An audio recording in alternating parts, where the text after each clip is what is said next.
अधिक मास आणि त्यामध्ये आलेली एकादशी म्हणजे अति सुंदर योग. तर उंबरठ्याला हळदीचं लेपन केलेलं सुंदर रांगोळी, कृष्णाला आवडणारे मोरपंख, त्याचबरोबर गोपदम, सुंदर अशी रांगोळी काढलेली आज. श्री स्वामी समर्थ. सर्वांना नमस्कार. तर आज एकादशीची माझी इथे कृष्ण बाप्पाची पूजा आणि आज मी ग्रंथ लावते. स्लिप्त भागवतचा छोटा ग्रंथ आज एकादशीपासून वाचते. 3 दिवसाचाच लावते. 3 दिवसामध्ये म्हणजे खरं तर तो 1 दिवसाचाच वाचायचं आहे, पण 3 दिवसामध्ये जसं शक्य होईल, कारण का श्रीयाला घेऊन मला वाचायचं असतं त्यामुळे. तर जसं शक्य होईल सकाळ संध्याकाळ 2 टाईम मी वाचन कंप्लीट करून घेईल ते. आणि आज बुधवार आहे. बुधवार, गुरुवार आणि शुक्रवार, कारण का शनिवारी पौर्णिमा आहे, मग मला लक्ष्मी मातेची पूजासुद्धा असते. तर शुक्रवारपर्यंत कंप्लीट करायचा विचार आहे. तर असं आहे. आणि छान आपलं सगळं करून घेतलेलं आहे. सगळ्या देवांना फुलं वगैरे वाहून घेतलेली आहेत. आणि आता मी तुमच्याबरोबर शेअर करते पूजा करायचं म्हटलं ना का त्यापेक्षा जास्त त्याची तयारी करायला वेळ जातं. हे बघा, आज उद्घाटन करणार आहे मी. हे घेतलेलं ना अभिषेकाचं पात्र, तर त्याला काय बोलतात मला माहीत नाही, पण त्याच्यामध्ये तुळशी पानं, गुलाबजल वगैरे, गुलाबाचं पाकळ्या घालून घेतलेल्या आहेत. छान तांब्यामध्ये केसर घालून दूध घेतलेलं आहे. आणि ही पळसदरीवरनं वैजयंती माळा आणलेली, तिथे विकायला होती ना, आणि मला माहीत होतं का अधिक महिना येणार आहे, मग कृष्णासाठी घेतली ती. त्यानंतर कृष्णाचे बरेच सारे दागिने म्हणजे जे आहेत मोत्याचे वगैरे ते, आणि मूर्त्या वगैरे, त्याचबरोबर फुलं, गजरे, फळं जे काही लागतं ते. आणि ही बासुरी आहे ना, ही एकदा यांनी दिवाळीमध्ये धनत्रयोदशीच्या दिवशी यांनी आणलेली. आणि कृष्णाची बासुरी खूप सुंदर, म्हणजे अँटिक पीस आहे ते. तर ती कृष्णाची बासुरी.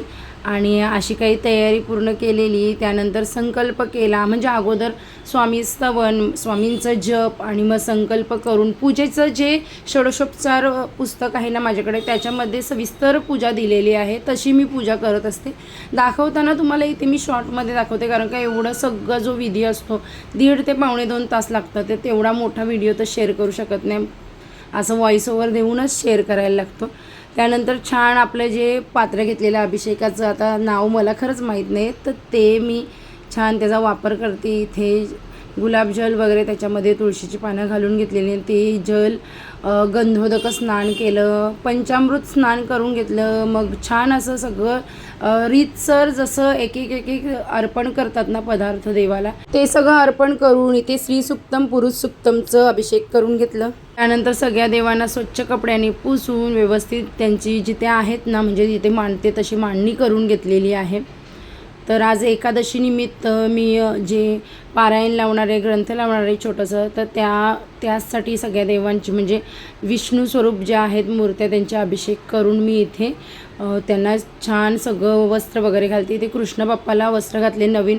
एवढा सुंदर दिसत होता ना बाप्पा, तुम्हीच बघा किती क्यूट दिसतोय. आणि हे सगळं करताना श्रीयालला सुद्धा मजा आलेली खूप. श्रीयाल होता बाजूला. छान कृष्ण बाप्पाला त्याच्या जागेवर असं मस्तपैकी स्थापन करून घेतलं. त्यानंतर वस्त्र अलंकार, इतर मूर्त्यांनाही वाहिलं. आणि आजची पूजा खूप गोड झालेली. त्याचबरोबर मी इथे गोपीचंदनाचा टिळा बनवते. ह्यामध्ये गोपीचंदन आहे जे द्वारकेहून दादाने मला आणलेलं, आणि खूप थोडं आहे, एकदम थोडं आहे.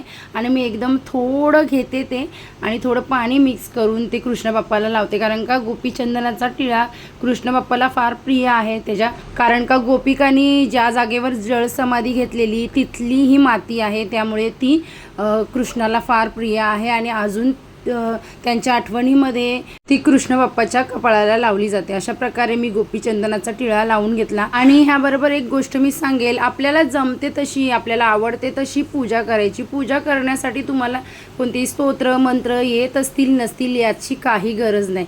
इथे श्रीयाल ना माझ्याबरोबर नेहमीच असतो पूजा करायला, त्याला पण फार आवडतं. आणि तो सुद्धा ना मी जशी पूजा करते ना तसं स्वतः काही ना काही वाहत बसणार. तर इथे सगळी छान अशी पूजा करून घेतली. षोडशोपचार पूजेमध्ये जे उपचार करतो ना ते सगळे करायला घेतले. आणि ही वैजयंती माळा आणलेली ना ती कृष्ण बाप्पा आणि राधाकृष्णाची मूर्ती आहे ना त्यांच्या गळ्यामध्ये इथे घातली. आणि पूजा छान सुरू होती.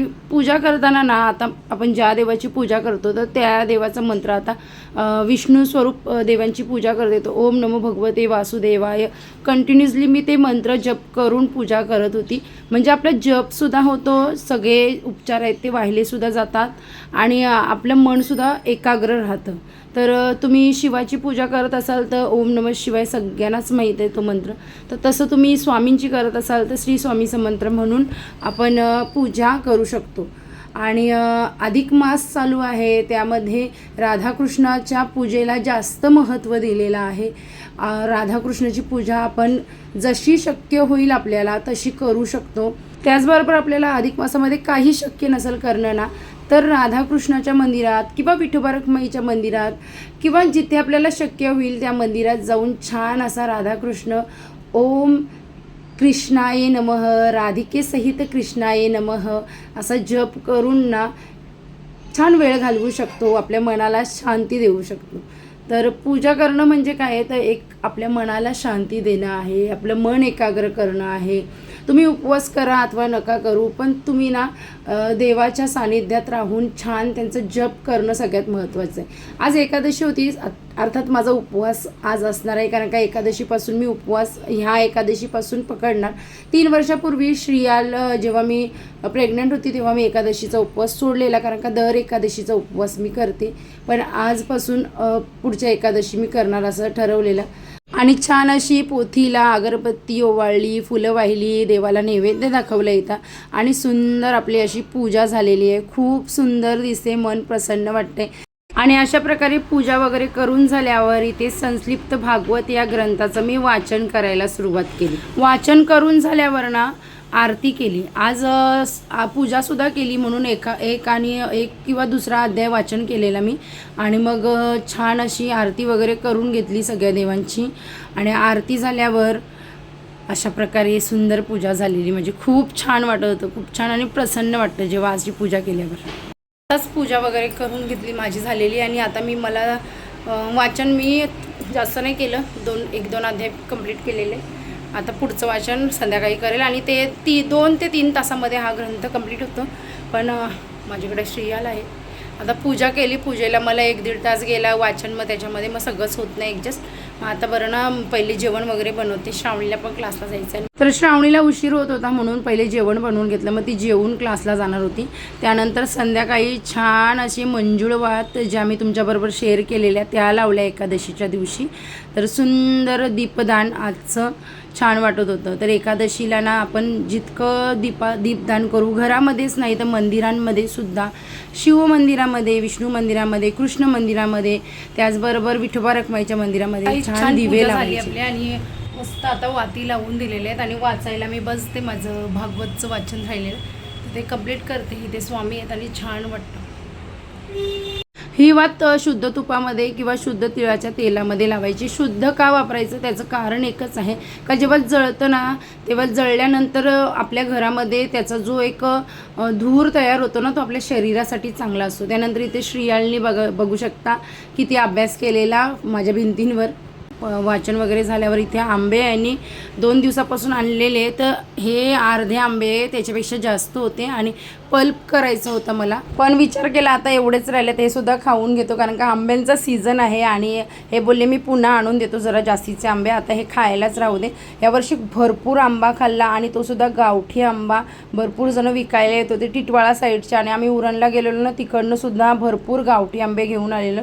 तर यावर्षी ना मज्जाच होती आंब्यांची. आणि ओरिजिनल, कारण का पावडरचे आंबे तर सगळ्यांनाच माहीत आहेत, आम्ही तर ह्यांना तर अजिबात आवडत नाही. आणि यांचं अन्न आहे ना कोणत्याही वस्तू तर त्यांचं एकदम व्यवस्थित निरखून आणि चांगल्या क्वालिटीचं अन्न असतं. तर अशा प्रकारे आंब्यांचा या वर्षीचा किस्सा होता. भरपूर जास्त प्रमाणात खाल्ले, पण जास्त काही बनवायला नाही मिळालं मला आंब्यांपासून, कारण का माझं वाचन वगैरे होतं त्यामुळे. आणि आजचा ब्लॉग इथपर्यंतच आहे. आपण भेटूया छानशा नेक्स्ट ब्लॉगमध्ये. आता बाय.